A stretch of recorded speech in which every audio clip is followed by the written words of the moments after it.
German population sees a big jump due to the Ukrainian migration. European Union has $50 billion to give to Ukraine. Meanwhile, Ukraine is complaining that Australia is not contributing enough. Russian oil continues to flow despite all the sanctions. Now, Russian soldiers are not as lucky. It seems like Ukrainians are having the help of nature on their counterattack. Find out more into this video. Binance is implementing Lightning Network and Coinbase is striking back at the SEC. Also, the liquidators of Three Arrows are demanding a $10,000 fine per day. Let's discuss about that.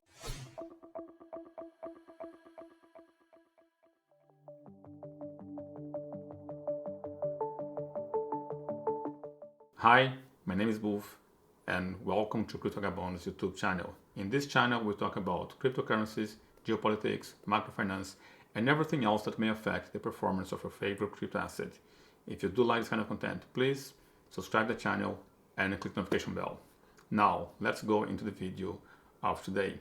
As usually, we're going to begin with Bloomberg, and Bloomberg main headlines of today is German population see the biggest jump in the past 30 years. And we're going to see here what is that about.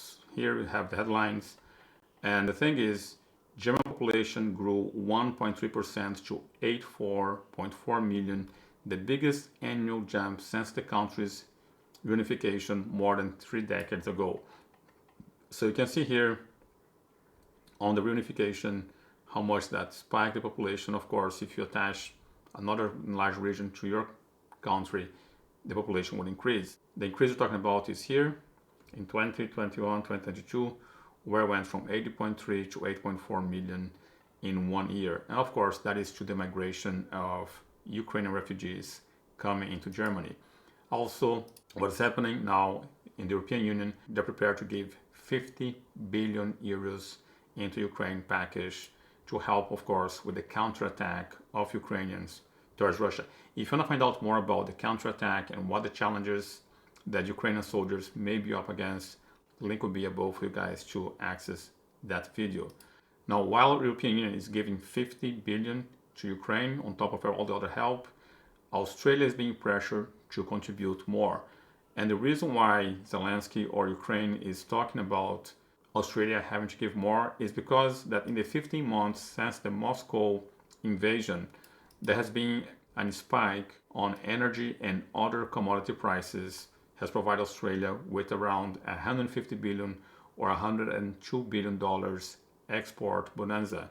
Remember the sanctions on Russia, and then of course energy has to come from somewhere, and Australia has benefited from that sanction on Russia.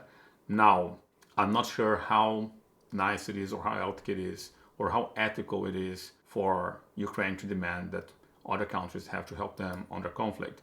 Regardless if the benefit has been liquid or not, I don't think that is a nice attitude. Now, meanwhile, all the sanctions has not really hurt Russian oil that much. There's a graph that I share here with you guys every time Bloomberg talks about it, but this is the graph, and we can see, with the exception of a few months, such as here, September 2022, and of course December in 2022, all the other months, Russian oil continues to flow and seems to have seen an increase. So sanctions are not really hurting Russia.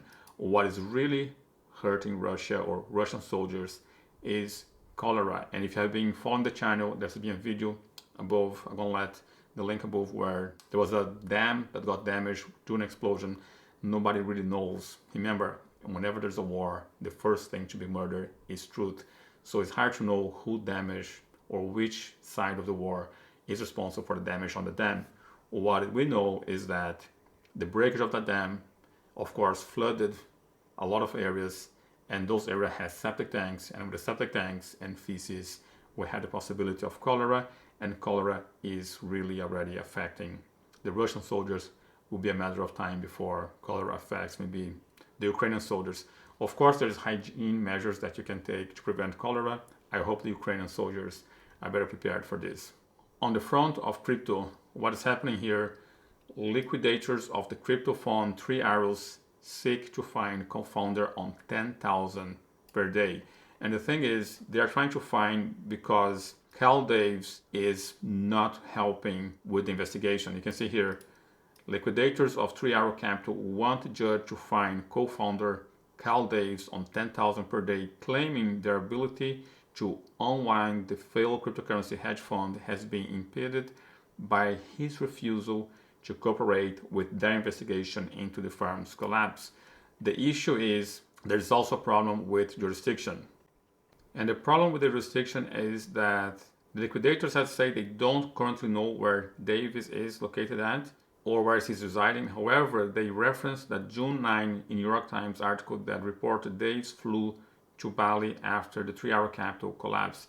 So the thing is, of course, if the person is not in American jurisdiction, how can you fine, how can you subpoena? And there's been a request for something very unorthodox, which is to deliver I'm going to put it here, liquidators have taken unorthodox steps in an effort to get 3 Arrow Capital's co-founders to turn over information, including getting approval from Glenn to issue the subpoena to Davis via Twitter, because they cannot locate him because he may be in Bali. Nobody knows where he is. So it's very difficult for you to subpoena someone or ask for their collaboration when you do not know where they are or in which jurisdiction. Now, still on the crypto front, Binance is implementing Lightning Network nodes for enhanced Bitcoin transactions. Lightning Network, if you do not know what that is, link above. I break down that in layman terms. But it's pretty much a layer 2. And of course, whenever an exchange implements that layer 2, you have faster transactions and cheaper transactions. So great move on the side of Binance to implement that.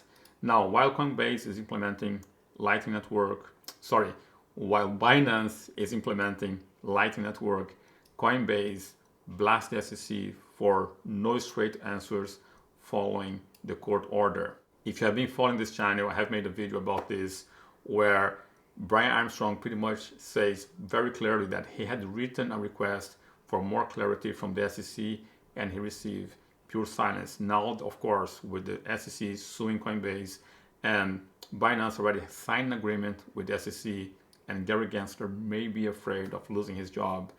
Now, Brian Armstrong or Coinbase are blasting back, counterattacking, because they ask for clarity, they receive silence, and of course, sometime after the silence, they receive the SEC suing them. And the market is responding very positively. BTC broke again a 51% dominance on the market, and the price continues to go up. You see here 0.4% in 1 hour, 5% on the past 24 hours. So the market is responding positively with all those things. I still think it's very soon to say if we are in a bull run. I know there's a lot of claims that we are already on the bull run. My recommendation is remain calm and let's look out for what's happening. You can see a spike here. That is a bit too soon to say if you are in a bull run. I think there's a lot of events that can still cause more downward pressure. Now, my question to you is, what are your thoughts? Do you think, for instance, that Zelensky or Ukraine has a right to complain that Australia has to give more? And what you think are going to be the outcome of Coinbase pushing or blasting back at the SEC? Please let me know in the comments below. That's it for now. See you guys in the next video.